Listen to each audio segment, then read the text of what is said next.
Om Ajnanatimirandasya Jnananjanishadakaya Chakshurunmilitam Yena Tasmai Shri Gurave Namaha Nama Om Vishnupadaya Krishna Preshtaya Bhutale Srimate Bhaktivedanta Swamin Niti Namine Namaste Saraswate Deve Gauravani Pracharine Nirvishesha Shunyavadi Paschatya Deshatarine Jaya Shri Krishna Chaitanya Prabhu Nityananda Shri Advaita Gadadhara Shivasadi Gaura Bhakta Vrinda Hare Krishna Krishna Krishna Hare Hare Hare Rama Rama Rama Hare Hare Om Namo Bhagavate Vasudevaya Narayanam Namaskritya Naram Chaiva Narottamam Devim Saraswatim Vyasam Tato Jayamudirayet. In this session, we'll be discussing from the 17th verse of the 9th chapter of the first canto of Srimad-Bhagavatam.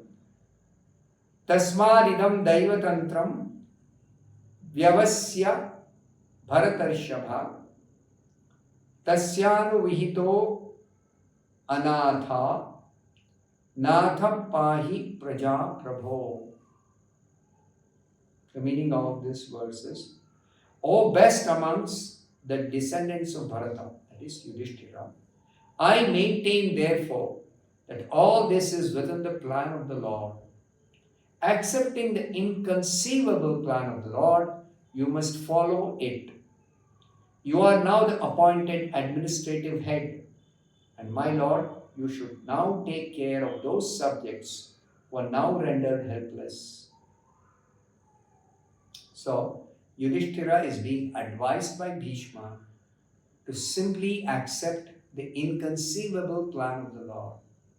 It's the Lord's plan. Yudhishthira should rule the world. So Yudhishthira should not think that it was his selfish desire because of which the battle was fought. No, it is Krishna's plan. The battle should take place to actually bring together the miscreant demons who are burdening the earth and to actually finish them off. So that plan of the Lord is inconceivable. The Pandavas are instructed to follow the plan of the Lord. Now Yudhishthira is the appointed administrative head. He should take care of the subjects, especially those who are rendered helpless after the battle. So Srila Prabhupada says in the purport, the popular saying is that a housewife teaches the daughter-in-law by teaching the daughter. This is a Vedic culture that a young girl who gets married, she's trained up. When she goes to her husband's house, she's trained up by the mother-in-law. But the mother-in-law cannot directly teach the daughter-in-law because the daughter-in-law is totally new to the house. So she teaches by teaching her own daughter, with whom she is very, very familiar. And while she is teaching the daughter-in-law has got ample opportunity to learn also. So if the daughter is making a mistake, she can be easily corrected. So the daughter-in-law can learn by the teaching of the mother-in-law and the mistakes made by the sister-in-law. Both is possible. So like that, the example is given. Lord teaches the world by teaching the devotee. Devotee doesn't require the teaching. But the Lord teaches the world by teaching the devotee. Through Arjuna, Bhagavad Gita was spoken. Through the Pandavas, Krishna is teaching the whole world how even pious people may have to undergo some tribulations in this material world, which are the actions and reactions of the three modes. So, this world is simply meant for practicing Krishna consciousness while in the human form of life and go back to God. There is no other purpose of this creation. The devotee does not have to learn anything new from the Lord, because the Lord teaches sincere devotee always from within. Lord is seated in everyone's heart. But for the devotee, the Lord is giving constantly the directions. Tesham satatayuktanam bhajatam priti purvakam dadami buddhi yogam tam yena mam upayanti te. Krishna directs the devotee from within the heart how to ultimately attain the abode of the Lord. And if the Lord is teaching from within the heart of the devotee, what is the need for the devotee to learn externally from the Lord? What is the need? But the Lord is doing that, teaching from within the heart, because the Lord actually wants to instruct the whole world through His instructions given to His devotees who don't require it.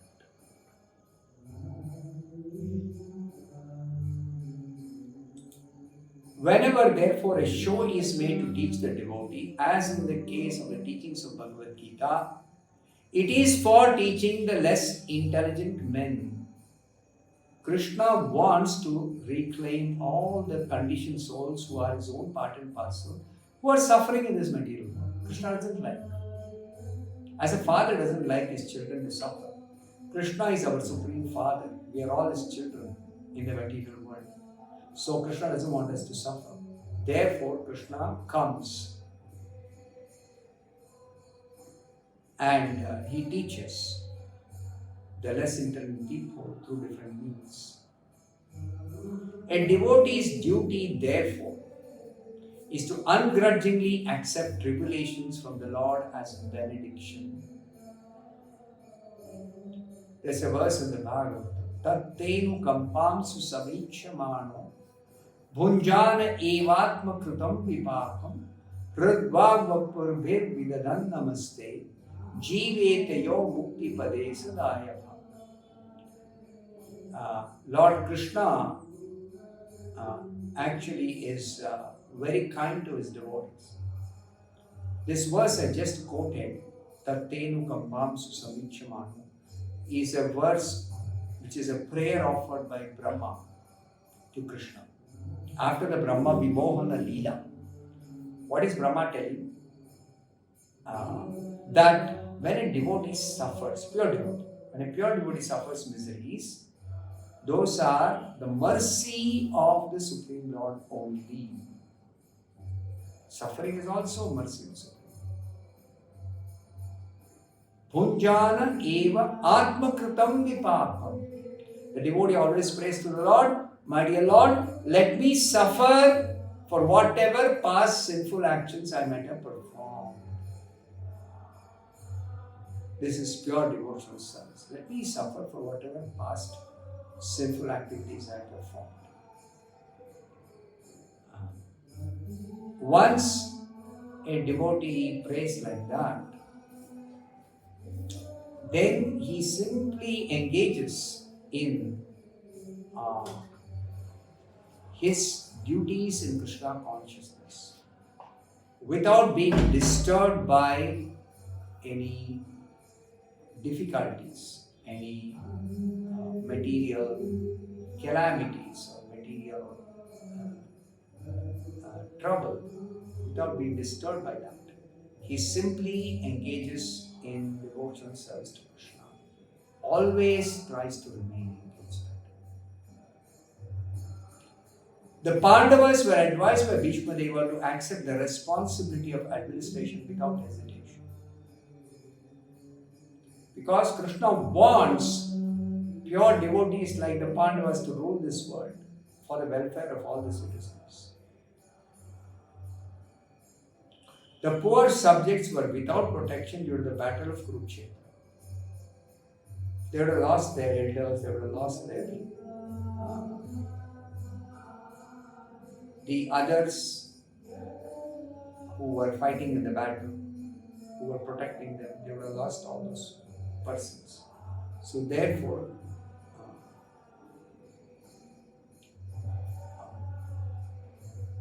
Bhishma is advising Yudhishthira, take care of these praja who are left without any superior help of some other well-to-do people.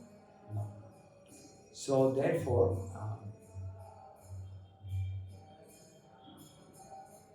Bhishma is advising Yudhishthira. Srila Prabhupada again asserts, a pure devotee of the Lord accepts tribulations as favors from the Lord. How is it possible that I am getting some suffering and I should think it is a mercy of the Lord? It's only possible if we understand both happiness and distress are interactions of the gunas. None of them are real. None of them are real. They are interactions of the gunas. So while guna interaction is happening, we foolishly interpret something according to our conditioning as nice or bringing joy based on how it gratifies our senses. What is the basis when I say something is auspicious in the material world, something else is inauspicious? It is something which is favorable for devotional service, and the other thing is what is unfavorable for devotional service. So this should be the understanding of the devotees, that all pure devotees accept any difficulties they face in this world as mercy of the Supreme Lord. Since the Lord is absolute, there is no mundane difference between happiness and distress, or between tribulations and favors. There is no difference. Therefore, the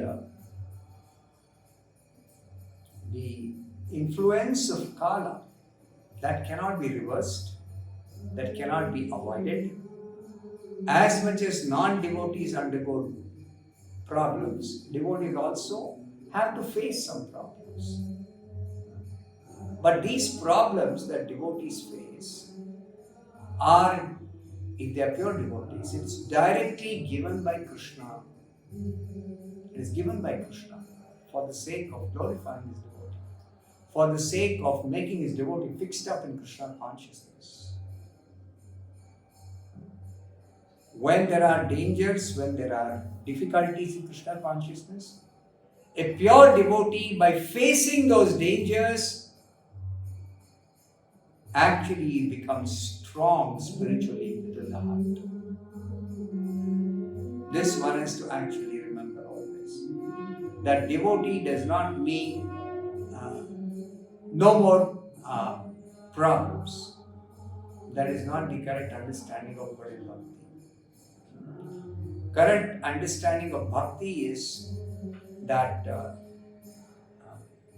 devotional service is the only way to prepare oneself to go to this personal abode of Krishna, Krishna Loka. There is no other way. There is no other possibility or feasibility. So therefore, this correct understanding, it is not a adjustment of the mind. It is a training for the mind to realize the purity of the original scriptures and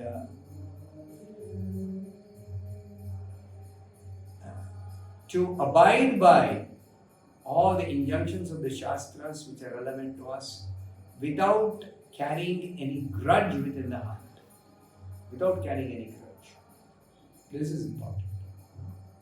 So how to remain cheerful even while going through some apparent difficulty? That is through all the activities of Krishna consciousness. Any activity in Krishna consciousness will actually help us to overcome